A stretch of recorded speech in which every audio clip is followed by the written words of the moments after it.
that good, strong teams do not necessarily include all talent, uh, all rock stars.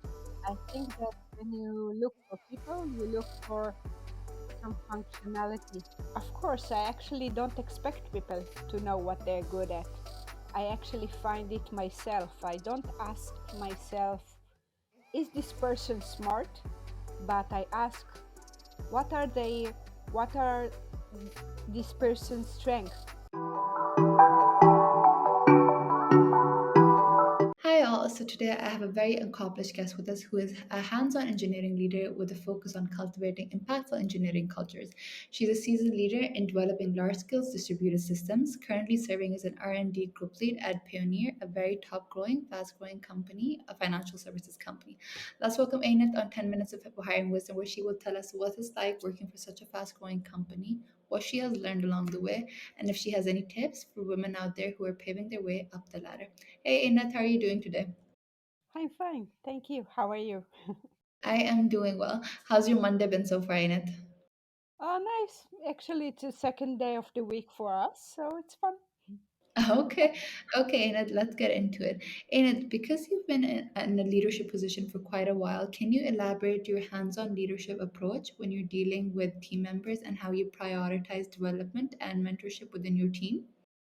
Yeah, of course. So I think that my path to leadership was not a conventional one because I invested a lot of time being a hands-on engineer and I actually grew into leadership from the bottom up, and I spent a lot of time being a senior developer.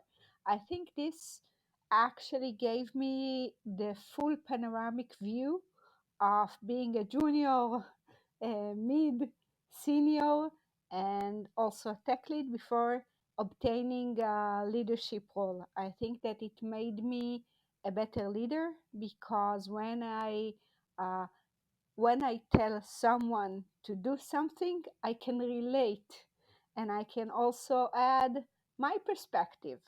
I can give you an example. For instance, most developers don't like to invest time testing, but I tell them I always tested. I always did all the tests myself.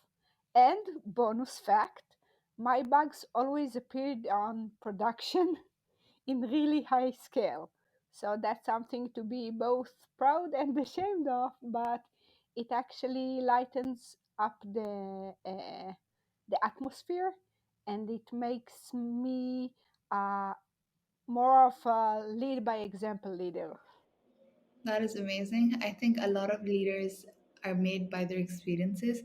And clearly, because you were such a hands-on experienced leader, you could showcase why would something work and why people should follow that example. Because when you test and implement something, that's when you realize the errors in something, and that's when you improve and iterate based on the feedback that you get. So I'm glad that things worked out for you and you were such a hands-on experienced leader, and now you are guiding people to make mistakes but also learn from them. So thank you for sharing that, Enid. Enid, my next question for you would be is building strong teams is one thing that you're very passionate about. How do you approach team building in a way where individuals can collaborate together in a most productive way, where they can set aside their differences? Actually, this is an amazing and very thoughtful question. I actually take pride of leading diverse teams. I think that good, strong teams do not necessarily include all talents, all rock stars. I think that when you look for people, you look for some functionality. And this is how I built in. And actually, for existing teams, where most our experience is that I find in each person what she or he is good at, and I emphasize it. I look for the strength of people, and I actually show them how to shine. And I think this is what makes people more engaged, and this is what makes strong teams when people are engaged. Also, what is important from my experience is that people will know the context of their work and also understand the vision. Because from my experience, when people, it's like riding a bike. Vision is like riding a bike. Your body goes wherever you look towards to. So if they see the vision, they can do actions, perform actions to get there. That is very true. I think was something important that you touched on was you ask individuals their strengths. In it, what about a situation in which individuals don't exactly know what they're good at? Because it takes a while for someone to really understand and assess that this is something I'm really good at and this is how I can contribute to a team. So, as a leader, what would your approach be when an individual knows that they are good at certain things, but not exactly that one northern star that would allow them to be like, okay, this is the thing that I'm the best at. Can you elaborate a little more on that? Of course, I actually don't expect people to know what they're good at. I actually find it myself. I don't ask myself, is this person smart? But I ask, what are they, what are this person's strengths? What's he's most good at? How is he smart? Or how is she smart? And then I do a lot of mentoring to actually make them shine.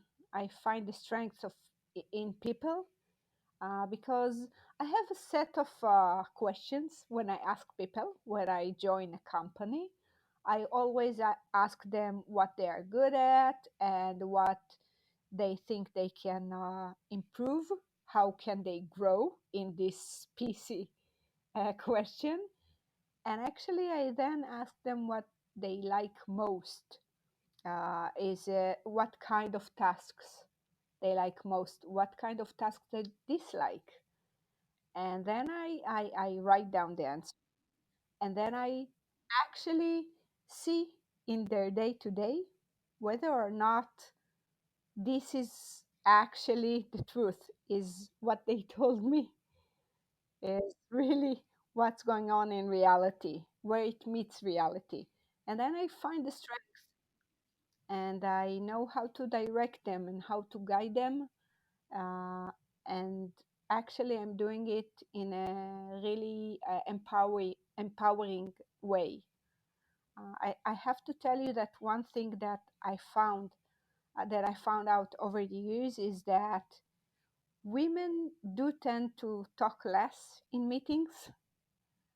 So whenever I'm in a meeting, I usually approach the women in the conversation and ask them what they think and to make them more engaged.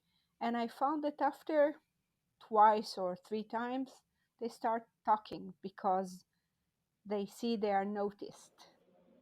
Wow, that is amazing. I think a lot of women leaders like you who are proactive in their approach in making women feel like they can feel safe in making their voices heard is something that's so important.